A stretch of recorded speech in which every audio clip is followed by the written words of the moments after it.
वक़फ़ एक भस्मासुर राक्षस की तरह है। वक़फ़ ने कभी भी मुसलमानों का भी भला नहीं करा।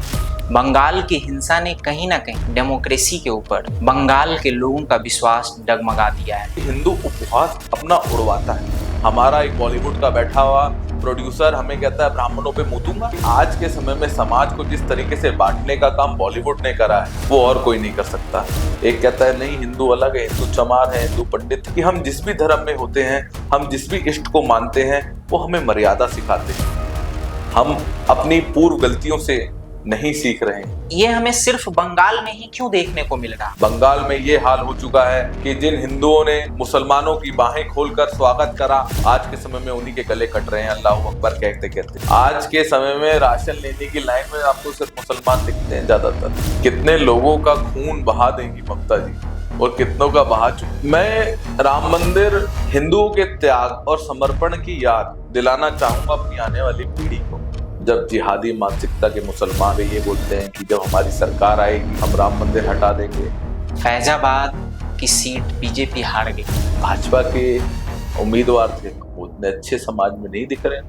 ये तो राजनीतिक विषय है। हिंदू किस तरीके से जिम्मेवार है? शुरुआत में ही उस समस्या का हल ना कर। मुसलमान लड़के किस तरीके से हिंदू लड़कियों के रेट मदरसे में लगा कर बैठे हैं। मैं कहूँ उत्तराधिकारी मोदी जी का कोई पुत्र तो है नहीं। मुझे तो ऐसी कोई जानकारी नहीं है। भारत के प्रधानमंत्री के तौर पर योगी आदित्यनाथ जी से के अलावा और कोई अच्छा ना। राहुल गांधी जी के बारे में आपके क्या विचार हैं? आप उनको कैसे देखते हैं? राहुल गांधी भाजपा के लिए तो मुख्य रूप से अच्छे ही हैं। जब से राहुल गांधी आए तब से मोदी जी का ग्राफ बहुत तेजी से बढ़ा है। कांग्रेस सिर्फ एक पक्ष, एक समाज, एक वर्ग के लिए ही पूरी तरह से आश्रित हो चुकी है।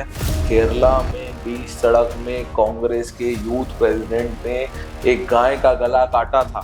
इंसाफ कहें या कहें कि नतीजा उसका थोड़ा लेट तो होता है लेकिन न्याय आज भी होता है। बटोगे तो कटोगे। नमस्कार दोस्तों, आज हमारे साथ एक काफ़ी स्पेशल गेस्ट हैं और आज हम उनसे कई सारी चीज़ों पे बात करेंगे।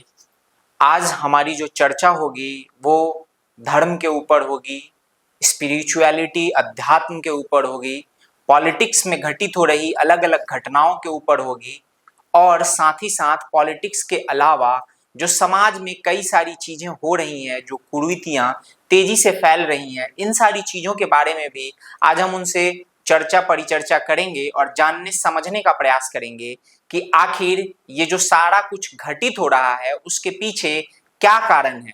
और उनसे हम और भी चीज़ों के बारे में डिटेल से जानेंगे। कई सारे ऐसे स्टेटमेंट जो विगत के समय में कुछ लोगों ने दिए हैं, हम उनके बारे में भी उनसे उनकी राय लेंगे, समझेंगे और जानने का प्रयास करेंगे कि जब इस तरीके के स्टेटमेंट वो लोग जिनको सम्मान में सम्माननीय या यूं कहें कि एक हस्ती के तौर पे, एक सेलिब्रिटी के तौर पे, एक पॉलिटिशियन के तौर पे देखा जाता है और जब वो इस तरीके का बयान देते हैं तो फिर उनके जहन में क्या चल रहा होता है? क्या ये सिर्फ कोरी गंदी राजनीति या गंदी मानसिकता होती है या उसके पीछे एक खास तरीके के नैरेटिव को प्रोपेगेट करना होता है, एक खास तरीके के एजेंडा को लोगों तक पहुंचाना होता है? तो इन सब के बारे में आज हम डिटेल में इसमें बात करेंगे। हमारे साथ हैं अमन गिरी जी महाराज, जो 108 फुट हनुमान जी मंदिर में महंत हैं, साथ ही साथ पेशे से अधिवक्ता भी हैं और हिंदुओं से जुड़े कई सारे काम भी करते हैं, उनके मुद्दों को भी उठाते रहते हैं। तो महाराज जी, आपका बहुत बहुत स्वागत है हमारे इस आज के पॉडकास्ट में। कैसे हैं आप? मैं अच्छा हूँ महाराज जी। मैं आपसे सबसे पहले ये जानना चाहूंगा, मैं आपके बारे में ही जानना चाहूंगा और शुरुआत आपसे ही करना चाहूंगा। अगर आपसे ये पूछा जाए कि महंत अमन गिरी जी महाराज कौन है? मैं अभी मंदिर में महंत नहीं घोषित हुआ, लेकिन मैं श्री महंत ओम प्रकाश गिरी जी महाराज का शिष्य हूँ, जो 108 फुट संकट मोचन धाम हनुमान मंदिर के अध्यक्ष हैं और मंदिर का संचालन बहुत ही सुंदर रूप से करते हैं। हनुमान मंदिर 108 फुट संकट मोचन धाम, जैसा कि आप जानते ही हैं, नाम में ही 108 फुट है। तो 108 फुट इसलिए हनुमान जी 108 फुट रूप में पूरी दिल्ली की रक्षा करते हैं, पूरी दिल्ली के दर्शन देते हैं। और संकट मोचन इसलिए है क्योंकि हनुमान जी संकट मोचन हैं, अपने भक्तों के संकट हरते हैं और उनको अपना आशीर्वाद प्रदान करते हैं। जी, मेरा जो अगला सवाल है, आपसे ये पूछा जाए, या बेसिकली मैं जानना चाहता हूँ और आपके माध्यम से मैं दर्शकों को भी ये चीज चाहता हूँ कि उन तक पहुंचे। अगर आपसे ये पूछा जाए कि हनुमान जी कौन है, तो आप क्या बताना चाहेंगे? हनुमान जी एक प्रेरणा है, हनुमान जी एक आत्मा है, हनुमान जी एक श्वास है, हनुमान जी भक्ति का स्वरूप है, हनुमान जी राम के दूत हैं, हनुमान जी राम के प्रिय हैं, हनुमान जी हमारी आत्मा है, हनुमान जी हमारी चेतना है, हनुमान जी अहंकार मुक्त हैं, हनुमान जी अष्ट सिद्धियों के दाता हैं और अनेकों अनेकों रूप और अनेकों अनेकों नाम से मैं हनुमान जी का नाम बोल सकता हूँ, जिसमें हनुमान जी के वर्णन करें तो अपने आप में बड़ा सुंदर वर्णन होगा। जैसे हनुमान जी का जब भी हम जिक्र करते हैं तो ये कहा जाता है कि हनुमान जी से बड़ा भक्त शायद कोई नहीं हुआ अभी तक। और उसी में मैं ये जानना और समझना चाहूंगा आपसे कि आखिर भक्त बनने के लिए वो कौन सी क्वालिटीज हैं जो हनुमान जी को सबसे बड़े भक्त की श्रेणी में डालती हैं? अब ये भक्त की तो बात ये रही, हनुमान जी भक्त किसके हैं? बहुत सुंदर प्रश्न आपका है।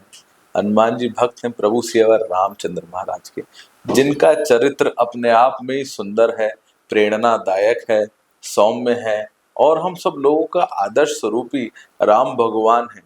और राम भगवान के सब में बड़े भक्त या कहें हनुमान जी उस रूप से राम भगवान को अपनी आत्मा में बसा चुके हैं कि हनुमान जी श्वास भी लेते हैं तो राम भगवान का नाम आता है। जहां राम का नाम लिया जाता है वहीं हनुमान जी का वास होता है। 108 फीट संकट मोचन धाम हनुमान मंदिर में भी अखंड रामायण का पाठ चलता है सन 1990 से, जो आज तक रुका नहीं। क्यों नहीं रुका? क्योंकि जहां राम का नाम लिया जाएगा वहीं हनुमान जी का वास होगा। हनुमान जी ने अपने सभी अच्छे कार्यों को समर्पित कर दिया श्री राम भगवान के चरणों में, अपनी सारी उपलब्धियों को किसके चरणों में? अपने राम भगवान, अपने इष्ट के चरणों में समर्पित कर दिया। तो इसलिए हनुमान जी से बड़ा भक्त कोई नहीं और हनुमान जी जैसा तेजस्वी भक्त भी कोई नहीं।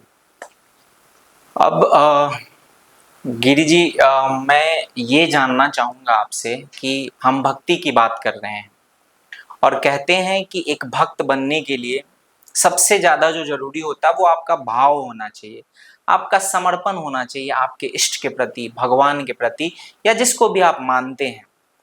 कुछ लोग ये कहते हैं कि भगवान को प्राप्त करने के लिए आपका उन पे विश्वास होना चाहिए, कुछ लोग ये कहते हैं कि आपकी श्रद्धा होनी चाहिए, आपकी भक्ति होनी चाहिए, कुछ लोग और कुछ कहते हैं। तो आपके हिसाब से आखिर वो कौन सा माध्यम है जो एक भक्त फॉलो करके भगवान को प्राप्त हो सकता है या भगवान उसे प्राप्त हो सकते हैं?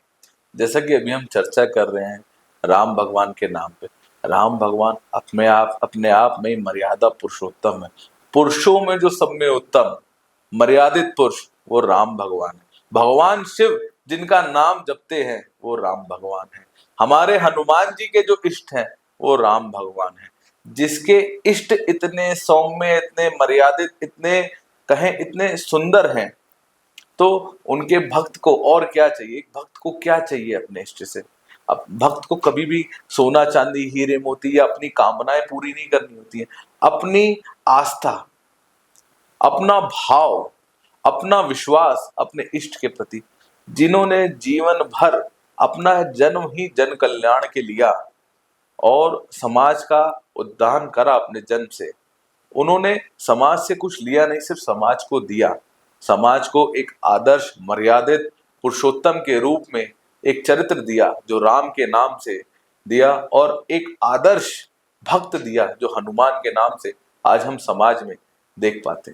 मेरा जो अगला सवाल है आपसे, जी, सबसे प्यूरेस्ट फॉर्म ऑफ भक्ति क्या होता है आपके हिसाब से? अगर आप बताना चाहें कि सबसे प्यूरेस्ट फॉर्म ऑफ भक्ति क्या है? प्योरेस्ट फॉर्म ऑफ भक्ति, हम लोग आज यहाँ बैठे हैं, हम किसी चीज को जज नहीं कर सकते। हाँ, लेकिन हम उस चीज के रूप का वर्णन कर सकते हैं।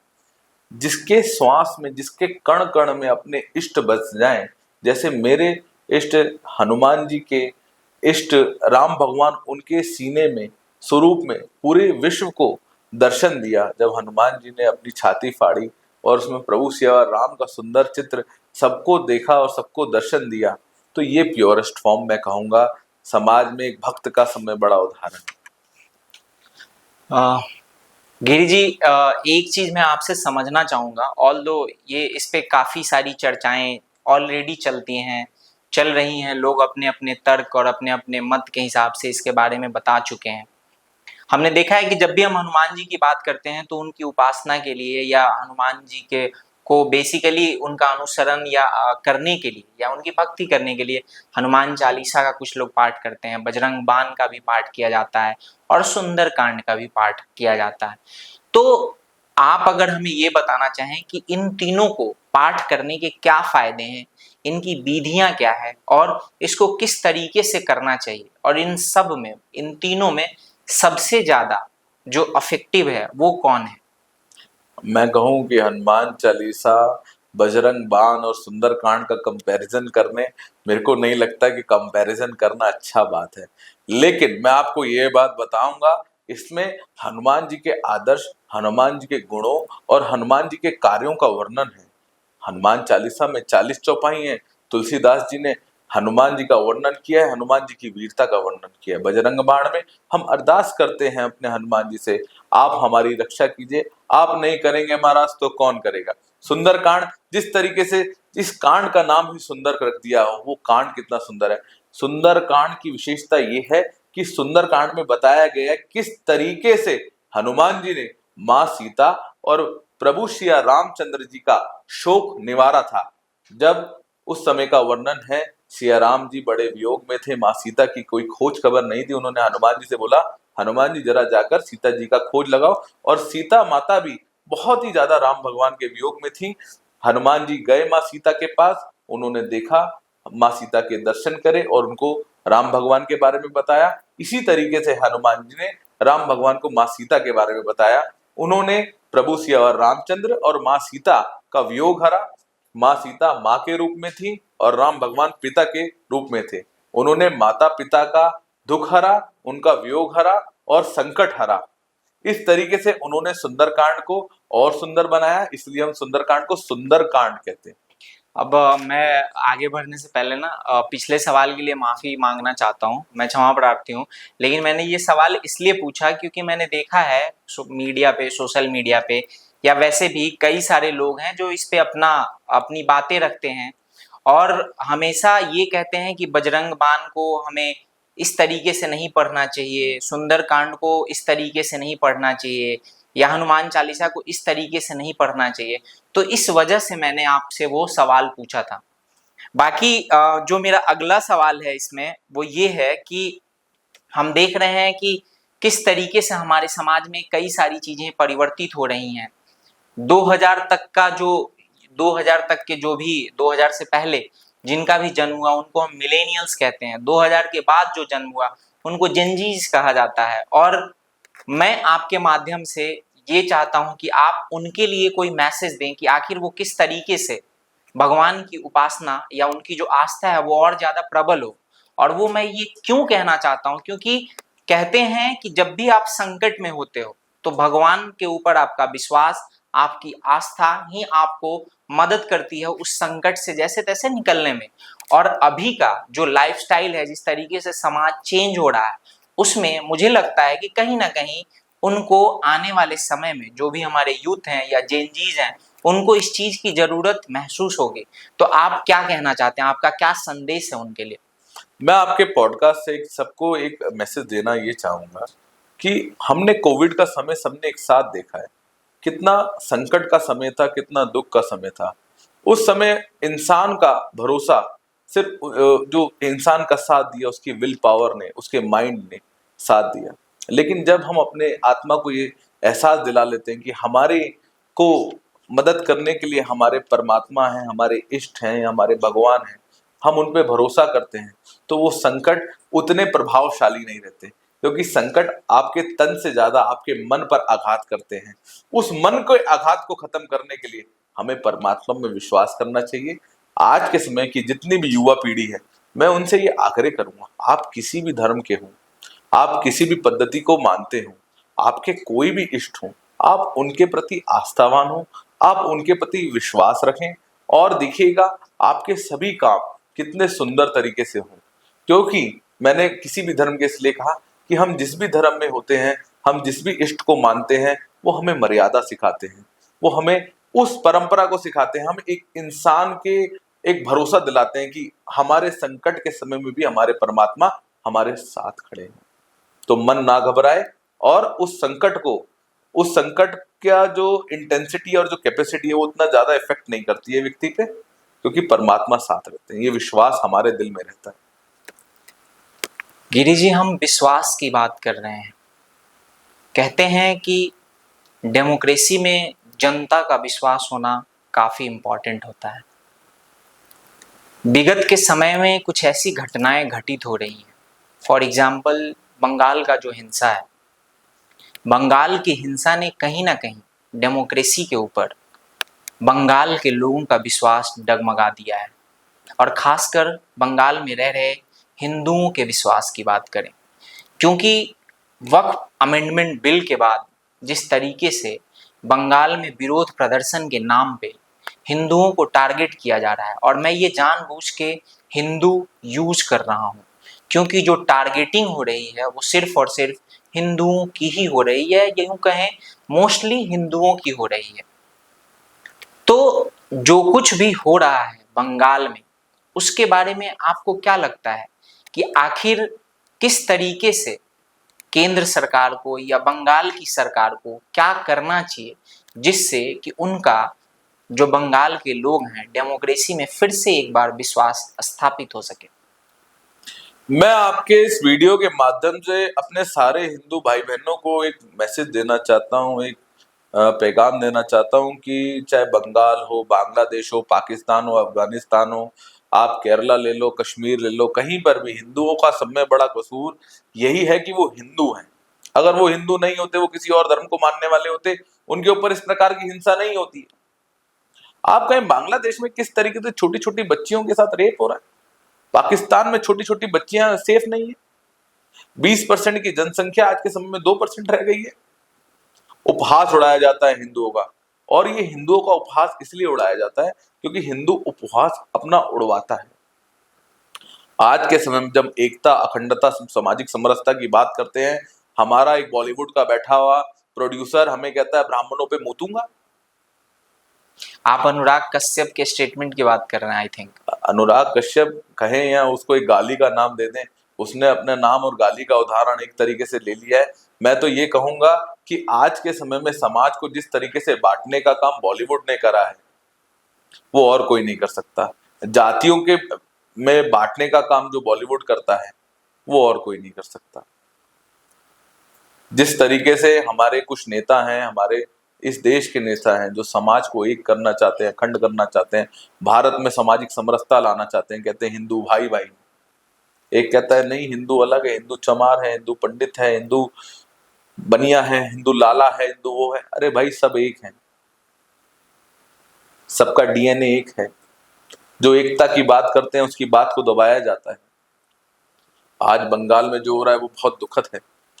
किस तरीके से चंद मुसलमान पूरे अपने समाज को एक कर कर हिंदुओं के घरों को टारगेट कर रहे हैं, दुकानों को टारगेट कर रहे हैं, बहन बेटियों का आना जाना दुश्वार हुआ है, धक्के मार मार कर भगाया जा रहा है। आप बंगाल छोड़िए, आज आप देखिए सीलमपुर में एक युवा को गोली मार दी बीच चौराहे पे। हम अपनी पूर्व गलतियों से नहीं सीख रहे हैं, इसलिए हमारे साथ इस प्रकार का व्यवहार हो रहा है। मैं आज इस वीडियो के माध्यम से मोदी जी से ये आग्रह करना चाहूंगा कि आप बंगाल में हिंदुओं की सुरक्षा और उनकी रक्षा के लिए तुरंत कुछ करें, वरना बंगाल कश्मीर बनते हुए देर नहीं लगेगी। आप मोदी जी से आग्रह कर रहे हैं, तो मोदी जी को आपके हिसाब से क्या करना चाहिए बंगाल में जो भी हिंसा हो रही है या जिस तरीके का माहौल या वातावरण बना हुआ है उसको रोकने के लिए? कुछ लोग यहाँ तक कह रहे हैं कि बंगाल में राष्ट्रपति शासन लगा देना चाहिए। क्या आपके हिसाब से राष्ट्रपति शासन लगाना सॉल्यूशन है इन सारी समस्याओं का? बंगाल में अगर राष्ट्रपति शासन से ही सारी चीजें सुलझती हों, क्योंकि बंगाल एक टिपिकल एरिया है जहां भारत का बॉर्डर बांग्लादेश से छूता है। उस बॉर्डर पे इतनी एनक्रोचमेंट हो चुकी है बांग्लादेशी लोगों की कि उन्होंने डेमोग्राफी बदल दी। जो हिंदू मेजॉरिटी एरिया थे, आज के समय में हिंदू माइनॉरिटी में आ गए, मुस्लिम्स बहुत आ गए, डुअल सिटीजनशिप लोग एंजॉय कर रहे हैं। वो बांग्लादेश में जाते हैं तो बांग्लादेशी कहलाते हैं, भारत में आते हैं तो भारतीय बांग्लादेशी ऐसे कर कर कहलाते हैं, लेकिन वो अपने आप को भारतीय कहलाने में असहज है। उनको भारतीय कहलाना एक गाली के रूप में होता है। भारत में आते हैं और अपना वीजा वीजा दूसरे देशों में लगवाकर आगे शिफ्ट हो जाते हैं। इस तरीके का स्कैम भी चल रहा है। आखिर फिर सॉल्यूशन क्या है? बंगाल Solution- में जो भी हिंसा हो रही है या जिस तरीके का भी माहौल बना हुआ है, इस पे सभी लोग बात कर रहे हैं और सभी लोग अपने अपने तरीके से बात कर रहे हैं। ममता बनर्जी जी का भी कई सारे स्टेटमेंट अभी रिसेंट के दिनों में आया है और ये सारा कुछ जो हो रहा है वो वक्फ बिल को लेके हो रहा है। वक्फ में जो अमेंडमेंट हुआ है उसी को लेके हो रहा है। इसमें एक चीज ये भी है कि ये हमें सिर्फ बंगाल में ही क्यों देखने को मिल रहा, और भी कई सारे स्टेट्स हैं जहां पे कि मुस्लिम पॉपुलेशन काफी बड़ी संख्या में है, लेकिन हमें उन जगहों पे इस तरीके की हिंसा होते हुए नहीं दिख रही है, सिर्फ बंगाल में ही दिख रही है।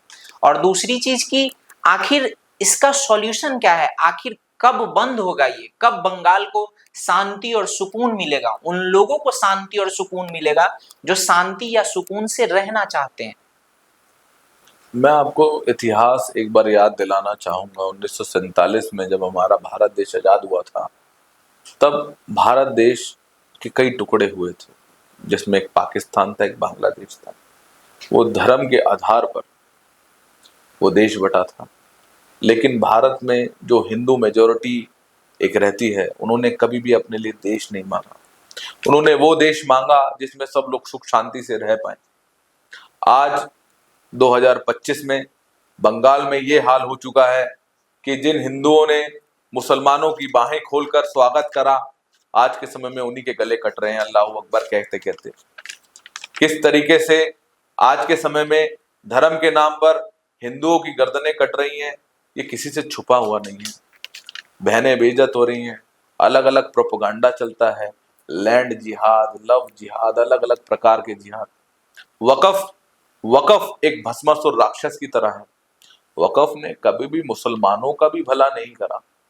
9.20 एकड़ 9.20 लाख एकड़ जमीन वकफ के अंडर है, लेकिन कभी भी उन्होंने उस चीज का फायदा मुसलमान तक को नहीं दिया। आज के समय में राशन लेने की लाइन में आपको सिर्फ मुसलमान दिखते हैं, ज्यादातर सरकारी अस्पतालों में मुसलमान दिखते हैं, यहां तक कि फ्री की रोटी के लिए जेल में भी आपको ज्यादातर मुसलमान दिखेंगे। लेकिन आप ये बात देखिए, मैं ये बात मानता हूं, ये भारत देश है, भारत देश सभी का है, इसमें सभी लोगों ने सहयोग करा है। आप एक इतनी सुंदर मेजॉरिटी जो हिंदू मेजॉरिटी है, उसका गला ऐसे ना घोटिए अपनी राजनीति रोटी सेकने के लिए। मैं ममता बनर्जी से अपील करूंगा, आपके हाथ में शासन है, आप हिंदुओं को अछूता मत करिए। आप, क्योंकि 2026 में इलेक्शन है बंगाल में, कितने लोगों का खून बहा देंगी ममता जी, और कितनों का बहा चुकी हैं। खून की प्यासी होकर बैठी हुई है ममता जी, जो समाज में कहें कि राजनीतिक एक कहें कि आइडल बन चुकी हैं कि अपनी राजनीति के लिए हिंदुओं का गला भी कटवाना पड़े तो मैं कटवा दूंगी। बंगाल से अब हम आ जाते हैं अयोध्या। अयोध्या में राम मंदिर जिस तरीके से बना, मंदिर का लोकार्पण हुआ, और उसके बाद अभी जिस तरीके से अयोध्या में राम मंदिर और प्रभु श्री राम के दर्शनों के लिए लाखों की संख्या में दर्शनार्थी और श्रद्धालु भक्त उमड़ रहे हैं, ये सब हम देख रहे हैं। आप राम मंदिर के बारे में ये जो भी चला, जो मुहिम चला या जो संघर्ष चला, अगर उसके बारे में हमें कुछ बताना चाहें। इसके साथ ही साथ राम मंदिर बनने के बाद भी बीजेपी का वहां से हार, फैजाबाद का जो सीट है उस पे बीजेपी का हारना, इसको आप कैसे देखते हैं? मैं राम मंदिर हिंदुओं के त्याग और समर्पण की याद दिलाना चाहूंगा अपनी आने वाली पीढ़ी को। मैं अपनी आने वाली पीढ़ी को यह भी बताना चाहूंगा किस तरीके से कार सेवकों ने अपनी छाती पे गोली खाई, किस तरीके से उस राम रथ को लेकर गए, किस तरीके से बजरंग दल की स्थापना हुई और किस तरीके से बाबरी मस्जिद का ढांचा तोड़ा गया। मैं अपने आने वाली पीढ़ी को यह भी बताना चाहूंगा कि आज के समय में जो हमें सुंदर बड़ा भवन राम मंदिर का दिखता है, वो टाट में बसे हुए हमारे राम, जिसकी टाट बदलने में भी हमें 6 महीने लगते थे, गंदगी पड़ी रहती थी और ऐसा लगता था भारत की सारी आर्मी उस अयोध्या को, उस राम मंदिर में उस ईंट भी ले जाने को रोकने के लिए खड़ी हुई। मैं वो दौर भी याद दिलाना चाहूंगा और मैं आज का दौर भी बताना चाहूंगा कि किस तरीके से भव्य अयोध्या में श्री राम जी का मंदिर की स्थापना हुई और आज के समय में एक साथ एक दिन में लाखों लाखों लोग दर्शन करते हैं उस भव्य राम जी के रामलला के स्वरूप का। और राम मंदिर अभी भी बड़े सुंदर रूप से बन रहा है। मैं धन्यवाद करना चाहूंगा विश्व हिंदू परिषद के अध्यक्ष आलोक कुमार जी का, जो उस समय तो कार्यकारिणी अध्यक्ष थे। बड़ी कठिनाइयों का सामना करना पड़ा, बड़ी प्रेस मीटिंगें करी, सरकार पे भी दबाव डाला, समाज पे भी दबाव डाला, चंदा इकट्ठा करा।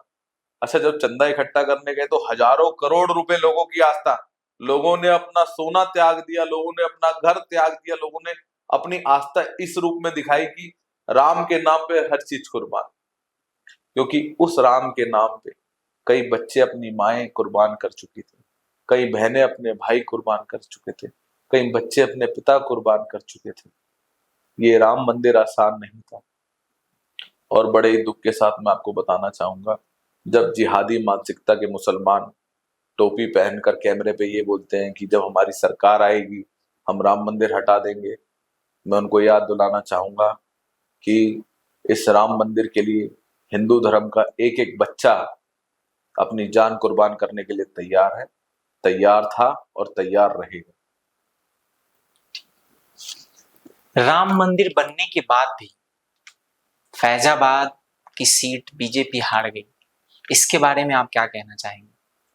मैं अयोध्या करीबन 1 महीना जब राम मंदिर का शिलान्यास हो रहा था, मैं रहा, मैंने देखा कि वहां पर जब राम मंदिर का कॉरिडोर बना, रोडों का चौड़ीकरण हुआ और रोड चौड़ी हुई, तो कई लोगों की प्रॉपर्टीज डैमेज हुई। उस टाइम तक उन लोगों का कंपनसेशन उस टाइम पे नहीं मिला। ये तो एक सरल बात है, लेकिन हो सकता है शायद जो भाजपा के उम्मीदवार थे वो उतने अच्छे समाज में नहीं दिख रहे हैं। ये तो राजनीतिक विषय है, लेकिन राम मंदिर बना और राम मंदिर से पूरी अयोध्या जगमगाई, ये सच है। महाराज जी, आपने कुछ समय पहले एक बात बोली थी कि बंगाल की जो बात है या और भी कई जगहों पे जो कुछ भी हो रहा है, लव जिहाद के बारे में, लैंड जिहाद, इन सब के, उसमें आपने कहा था कि कहीं ना कहीं इसमें हिंदू भी जिम्मेवार है। तो आखिर उससे क्या तात्पर्य है आपका कि हिंदू किस तरीके से जिम्मेवार है? अपनी आंखें मूंद लेना, चीजों को टाल देना, चीजों को इग्नोर कर देना, शुरुआत में ही उस समस्या का हल ना करना। हमें एक दूरी बनाकर चलनी चाहिए। मैं समाज में दूरी, अगर मैं बोल रहा हूं दूरी, जैसे कि मुसलमान लड़के किस तरीके से हिंदू लड़कियों के रेट मदरसे में लगाकर बैठे हैं कि ब्राह्मण लड़की का ये रेट मिलेगा, बनिया लड़की का ये रेट मिलेगा, दलित लड़की का ये रेट मिलेगा, कश्यप लड़की का ये रेट मिलेगा। दिल दुखाता है। इस तरीके के उदाहरण मैंने देखे हैं, किस तरीके से गलत चित्र और गलत वीडियो बनाकर मुसलमान लड़के हमारी बहन बेटियों को ब्लैकमेल करते हैं। मैं यहाँ पूरी जिम्मेदारी के साथ इस वीडियो में बोल रहा हूँ, मेरे पास प्रमाण भी है, मैंने उन लोगों के खिलाफ कंप्लेंट भी करी है। और बड़ा दुख होता है समाज में किस तरीके से तुम जमीन तक तो सही था, तुम बहन बेटियों की आबरू तक तुमने नहीं छोड़ी। तो बड़ा दुख होता है। फिर कहते हैं आपसी में भाईचारा, कहाँ गया वो भाईचारा? गंगा हमारी जमुना हमारी, तुम तो थे लुटेरे, तुम आए थे लूटने और आज तक लूट रहे हो। अभी हम थोड़ी देर पहले आपसे ऑफ कैमरा बात कर रहे थे, उसमें आपने इसी विषय को लेके केरला का जिक्र किया। तो केरला में आपने इस तरीके का क्या एक्सपीरियंस किया था? अगर आप उसके बारे में दर्शकों को कुछ बताना चाहें, उनके साथ कुछ शेयर करना चाहें। केरला में मैंने ये चीज अनुभव करी थी कि वहां के ईसाई धर्म को मानने वाले भी वकफ से बड़े पीड़ित थे। वकफ ने सिर्फ हिंदुओं के लिए बुरा नहीं करा, वकफ ने मुसलमानों के लिए, हिंदुओं के लिए और मैं कहूंगा पूरे भारत की आत्मा के लिए बुरा करा। उन्होंने कई चर्चों को वकफ लैंड घोषित करा हुआ था, लेकिन जब ये वक्फ का अधिनियम मोदी सरकार ने अमेंड करा तो उनको भी रिलीफ मिला। और मैंने ये चीज अनुभव करी कि उनका मोदी के प्रति आस्था बढ़ी, मोदी के प्रति विश्वास बढ़ा और इस भारतीय कानून, और सिर्फ भारत के केरला क्षेत्र में ही नहीं, पूरे भारतवर्ष में वकफ खत्म होने पे मिठाई बांटी गई, क्योंकि वकफ एक भस्मासुर राक्षस की तरह हमारे भारत की आत्मा पे प्रहार कर रहा था और उसको घायल कर रहा था।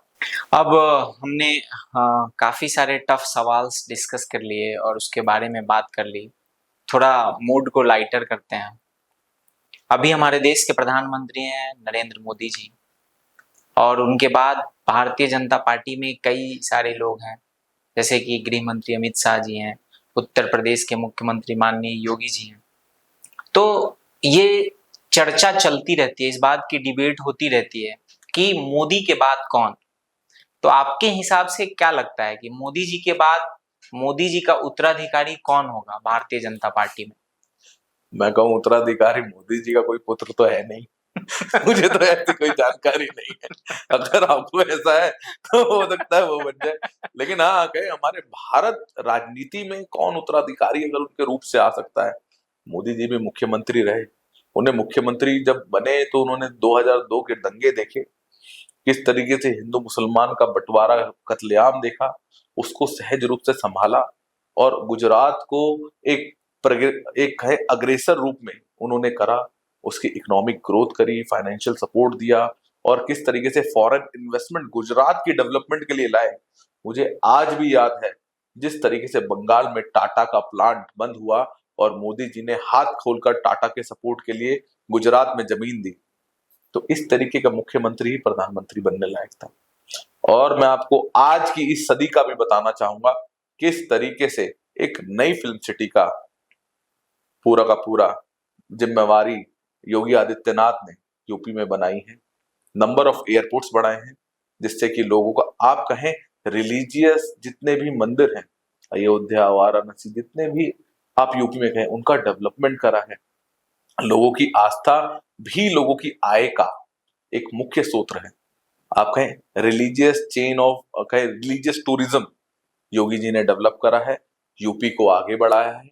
और कहें यूपी जैसे टफ माहौल में राम मंदिर के लिए एक कंकड़ भी ऊपर से आगे नहीं हुआ, गुंडों का सफाई हुआ, आतिक, आसिफ और जितने भी और कहें कि गुंडों में कोई भी धर्म का निरपेक्ष नहीं करा उन्होंने।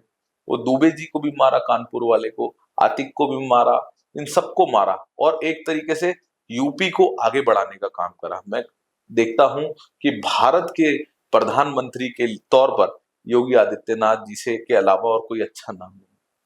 राहुल गांधी जी के बारे में आपके क्या विचार हैं? आप उनको कैसे देखते हैं? मैं कहूंगा कांग्रेस में अच्छे नेताओं की कमी नहीं है।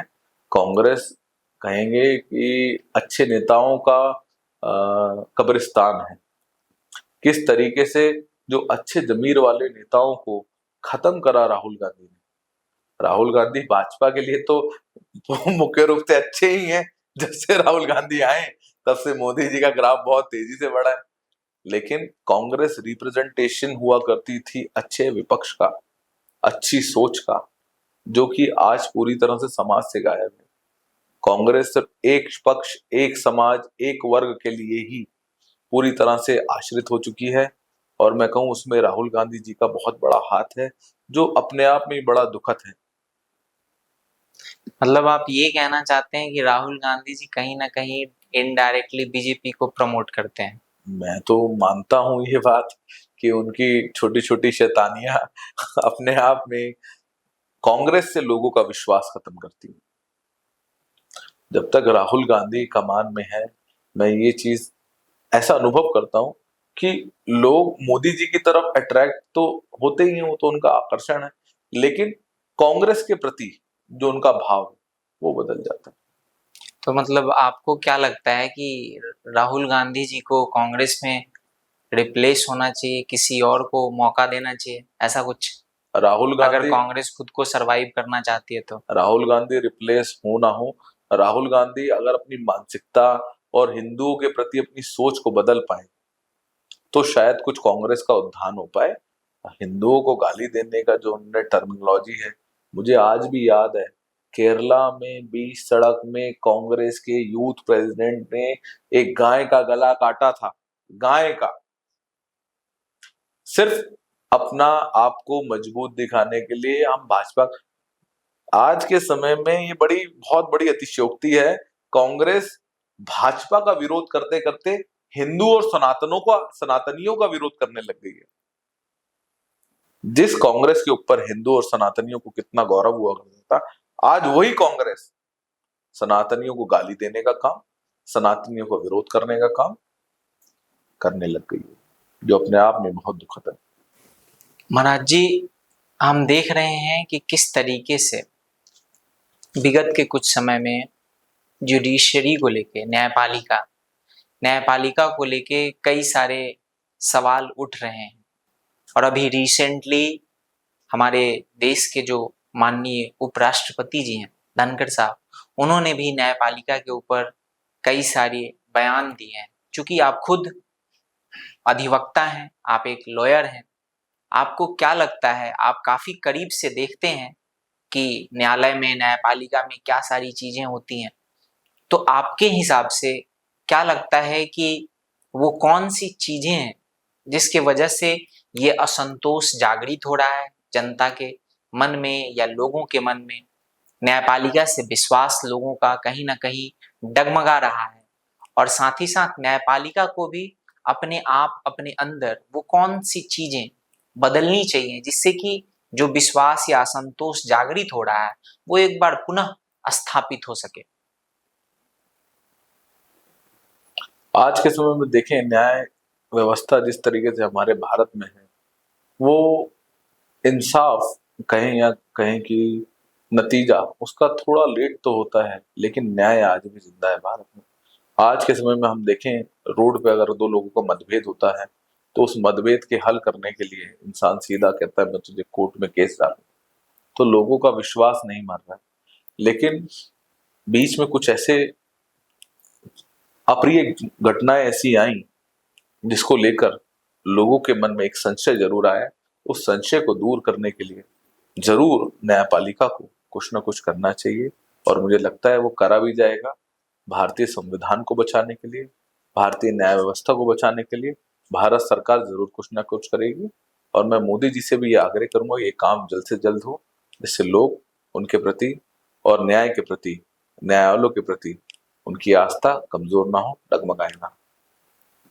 अंत में मैं आपसे बस ये कहना चाहूंगा कि जाते जाते इस वीडियो के माध्यम से अगर आप इस देश के लोगों से, हिंदुओं से, सनातनियों से और जो यूथ हैं उनके लिए कुछ कहना चाहें तो आप क्या कहना चाहेंगे, मैं तो बस एक या बात कोई संदेश देना चाहें?